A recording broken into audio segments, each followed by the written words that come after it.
আসসালামু আলাইকুম। তার কার্যকলাপ দেখে আপনাদের কাছে মনে হতে পারে হয়তো তিনি কারোর কাছে পূজা করতেছেন অথবা কারো কাছে কোনো কিছু চাচ্ছেন অথবা অদৃশ্য কারো কাছে নিজের স্বপ্ন বিসর্জন দিচ্ছেন এমনটাও মনে হতে পারে। কিন্তু আসলে বিষয়টা এমন না। বিষয়টা হচ্ছে তিনি ঘর থেকে মশা তাড়াচ্ছেন।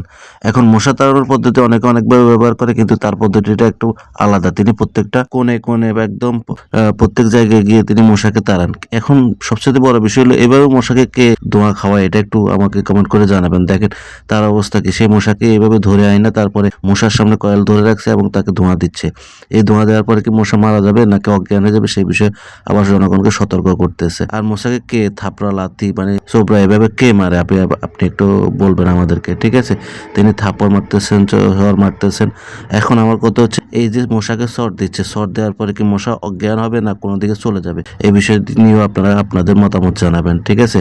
তিনি বারবার মশা যতবার ধরতে পারতেছেন ধরে আনতেছেন আবার তাদেরকে এভাবে অজ্ঞান করতেছে। এখন আরেকটা কথা হচ্ছে এই যে মশাগুলো অজ্ঞান করতেছে এই মশাগুলোকে হাসপাতালে নেবে কে? আর সবচাইতে বড় বিষয় হচ্ছে হাসপাতালে নিতে হলে অ্যাম্বুলেন্সটা পাবে কোথায়? আর মশার জন্য কি আলাদা অ্যাম্বুলেন্স আছে না এই বিষয়ে তো আমার কোনো জানার কিছু নেই। আপনারা সবচেয়ে কঠিন যে সত্য সেটা হচ্ছে মশার কি বাঁচার অধিকার নাই? সে কি একটু রক্ত খেতে পারে না? আমার কথা হচ্ছে পুরুষ মশা ততটা ক্ষতিকর নয় যতটা ক্ষতিকর মহিলা মশা। মহিলা মশার কামড় দিয়ে ডেঙ্গু জ্বর হতে পারে এবং আরো ক্ষতি হতে পারে এবং মারাও যেতে পারে। সর্বশেষ কথা হলো আপনারা মশা থেকে সাবধান থাকবেন।